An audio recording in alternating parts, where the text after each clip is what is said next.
How do the guys? Welcome back to Football News today. Guess what? I'm back on the Premier League show. Yay. Back on the Premier League show. We're talking about Burnley, so lead on from that. But yeah, we will talk about midweek. Sorry about no match reactions, obviously, midweek. We did have a bit of news to give you. We had Pochettino, didn't we? We had Burnley yesterday. So we had a bit of news for you guys. But yeah, it wasn't worth it really in midweek. But we will talk through the results of midweek. So Premier League show, Matchday 17 we are from tonight. So let's get on with the vid now. Drop a like on the video, subscribe if you're new around here. Drop a like, subscribe, yes. You heard it. Let's get this video started. So the first midweek game was Southampton 0, West Ham 0, as we got on the list here. Wasn't a very good game, but this game did fascinate me a bit.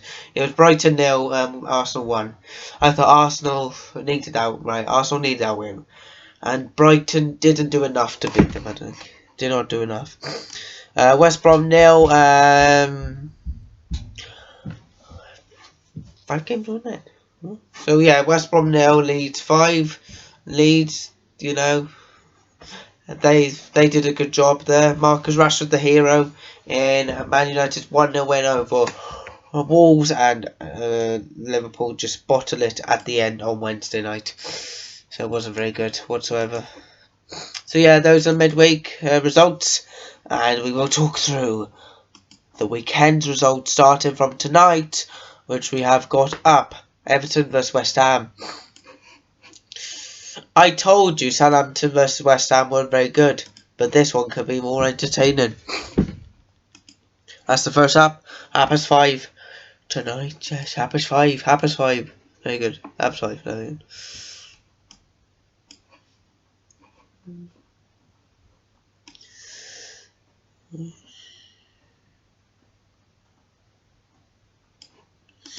Alright, we will take a look at the team news very quickly because Everton didn't play in midweek.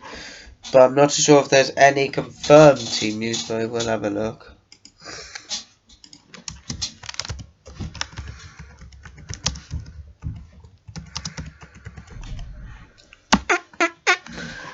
So I found David Moyes fascinating last year because I think he did join last year, didn't he?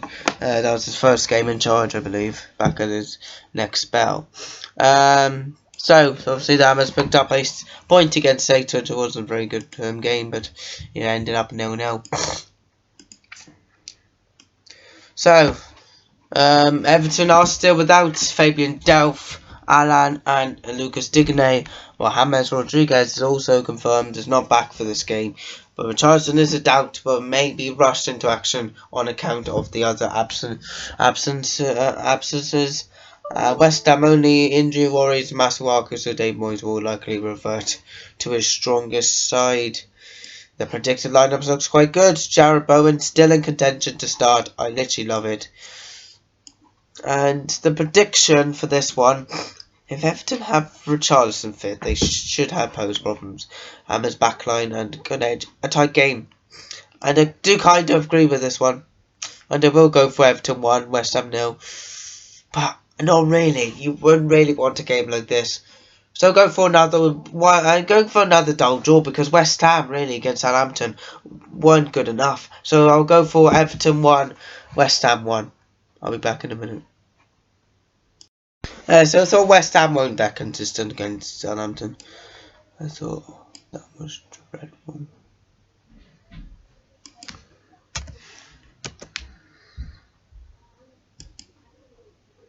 Next game then, Manchester United vs Aston Villa. A good day, a good night for local fans if you're Aston Villa fans. A good night for you lot. You're in for a treat against Manchester United. Yes, so 8 o'clock kickoff. Manchester United against Wolves. I thought, meh. But Jack Grealish could boss the team here. But who knows? Is he going to Man United? Is he a priority? I don't know. But at the moment, we're focusing on the game itself. We're not focusing on the transfer window at the moment because we will focus on them next week if we do have spare time. Apparently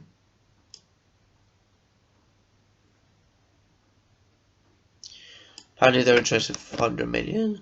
Yeah, so why is it not going to give me details? Yeah, so Manchester United versus Aston Villa. I thought, yeah, Rashford is always a hero, right? He's a good hero. He can lead your team. You've got to have him start in your team. And the last gas winner against Wolves, I thought that was a good winner.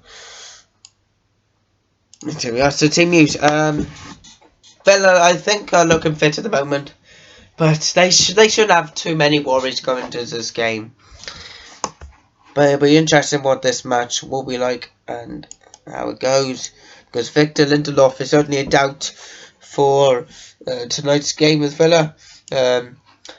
He has been dealing. Lindelof has been dealing with a back complaint in recent months. I missed Tuesday's last gap win against Wolves when only made 6 changes to his start 11. He confirmed. He did confirm Alex Telles was replaced by Luke Shaw at half-time against Wolves due to tactical reasons. Rojo is dealing with the calf complaint and has yet to feature this season.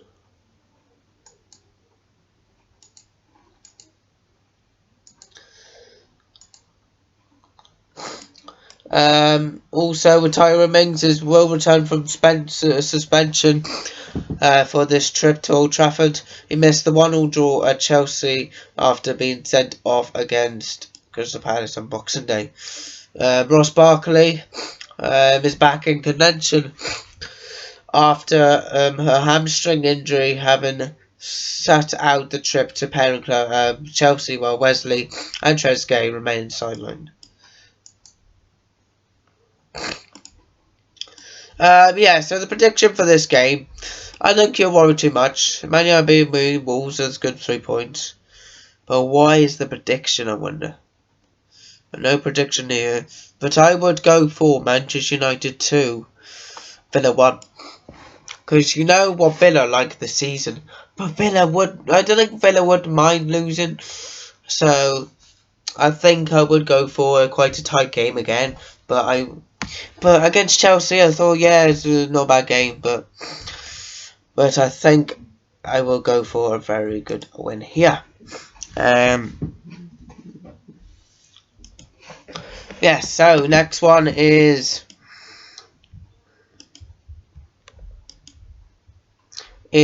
Tottenham versus Leeds tomorrow lunchtime, 12:30. Thank God we got to Sunday. So Spurs are in good form, but can Leeds shock Tottenham? I don't know, because what was the game in midweek? Oh no, the game got postponed in midweek, didn't it? But the weekend on Boxing Day, was it Boxing Day or the day after? That Spurs Bottages at the end against. I know who was against. Against the team they should have been, and against Wolves. Yeah, what the Wolves? I don't know, it might be Wolves. Yes, so Leeds are fully confident after 5-0 win. Yes. So team news then. Mourinho will be expected to revert back to a 4-2-3-1 or 4-3-3 system against Leeds after switching to a back 3 last time out at Wolves. Yeah, it was Wolves. He must decide whether Serge Aurier or Matt Doherty gets a nod at right back, with Sissoko likely to return to midfield and Ben Davies expected to drop to the bench.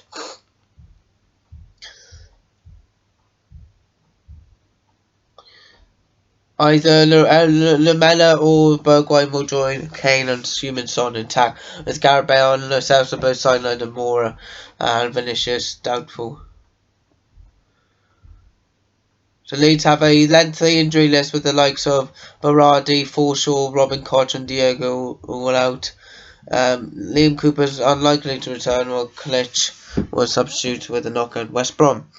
So, A 3-1 home win. I do agree with this because Spurs, though they bottled against Wolves, and I think they will learn from. I think they will learn from that, because especially having a game off. So I think I do agree with this. A 3-1 win to Tottenham, especially when it's home, and Leeds will certainly get a goal in there. So I do agree with that. 3-1 Tottenham. I think that's the right result. Next one is a 3 o'clock kickoff. It's 3 o'clock kickoff, and it is, because these are going to be interesting, because this is the last match day before the FA Cup. A break. It'll be in the FA Cup, so very good. And next one is Crystal Palace of Sheffield United. I'm not going to take the look at the team news, because Crystal Palace against Aston Villa they were good, but against Leicester, midweek, I thought they were better. On Monday, on Monday, I thought I thought Crystal Palace pushed Leicester, and then they didn't give up. So I thought 1-0 was a good draw for Leicester, Crystal Palace, but Sheffield United, not good enough at all, are they? They are not a good side. So we'll go for 2-1 win for Crystal Palace, because they're getting better from those 10 goals conceded and no goals scored in the last 2 games. So I will go for 2-1 win against Sheffield United. Next is Brighton versus Wolves. Brighton against Wolves. This is a tough one, man, because if you take a look at Brighton at the moment in midweek, they were good. But Wolves against Tottenham, but Wolves against Man United, I thought they pushed them, but I think they'll play a bit better against Brighton. And we'll take a look at the team news right now very quickly while we are here. So Wolves, I thought they just pushed Man United, but weren't good enough at all. So I think against Brighton they will play better against Brighton. They'll certainly play better.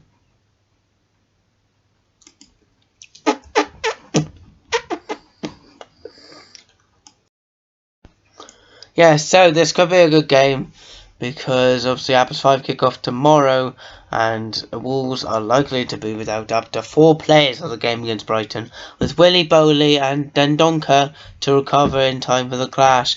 They will join Johnny and Raul Jimenez on the sidelines.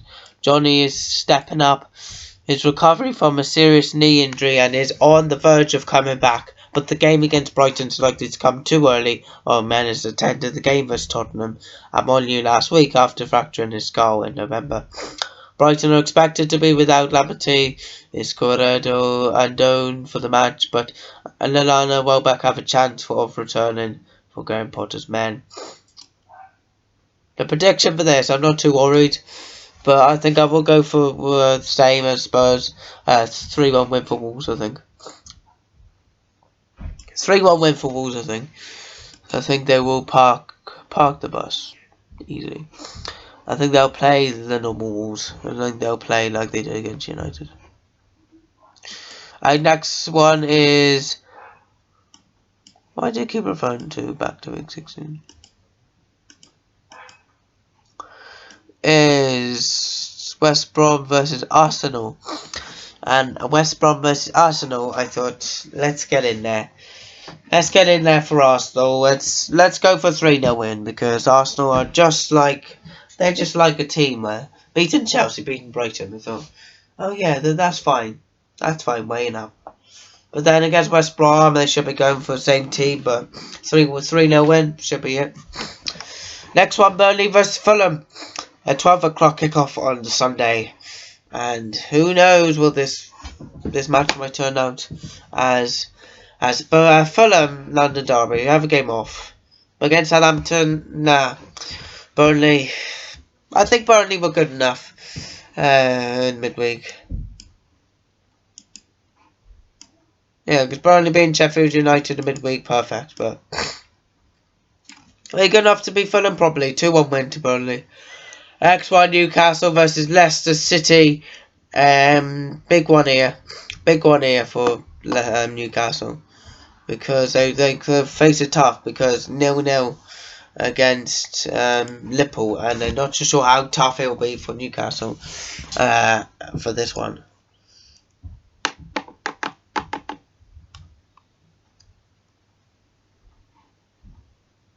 Because Leicester, so Copa still kick off on Sunday, and this is what it is. Brendan Rodgers is likely to revert back to his usual 11 after making 7 changes against Crystal Palace. James Vardy, Tielemans, Ndidi, Castagne and Fofana could all come back to start 11. While James Madison absent from the squad completely as Ellisberg is also in contention as well. With Newcastle, I thought it was an unusual. I thought it was an unusual 11 against I thought it was an unusual 11 against Liverpool. And will Newcastle be less? I'm not too sure, but it will be 2-1 win. I think 2-1 win. Perfect.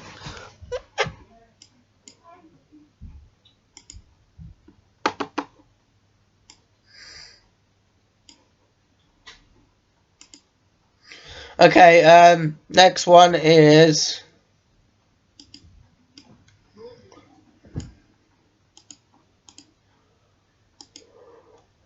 Next one is where are we? Next one is Chelsea vs Man City, the classic one of the weekend. Who will be watching this? Oh, it's only Bill B, and I've got my City shirt on right now. Etihad Airways. Yes. So Edson is a doubt for City's class because he confirmed that he had tested positive. During the outbreak, as he was the one at the additional 3. Pep Guardiola's squad were hit badly by coronavirus around Christmas. At least 5 players returned positive tests, including Scarlett Kyle Walker and Gabriel were the first to test positive for City's clash, with Everton postponed. More players and members of staff were then confirmed to have the virus, leading to City's being shut. While the club released a more optimistic statement, including the reopening of training ground, they could be without some big players this month. Obviously, it's Chelsea before facing Man United at Old Trafford in midweek then. However,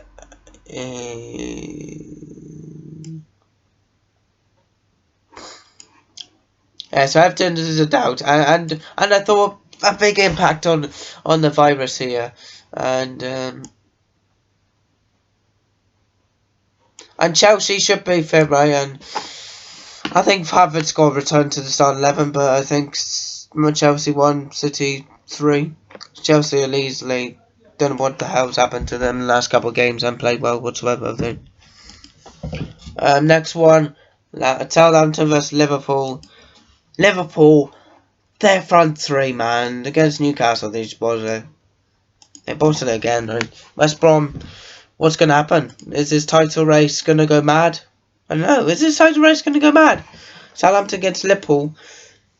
3-1 win for Liverpool because I don't want Liverpool to literally bottle it, man. Is this title race on? We'll have a look at the table at some point when it's a match reaction time. But yeah, see you guys. Drop a like on the video, subscribe if you're new. See you guys next time.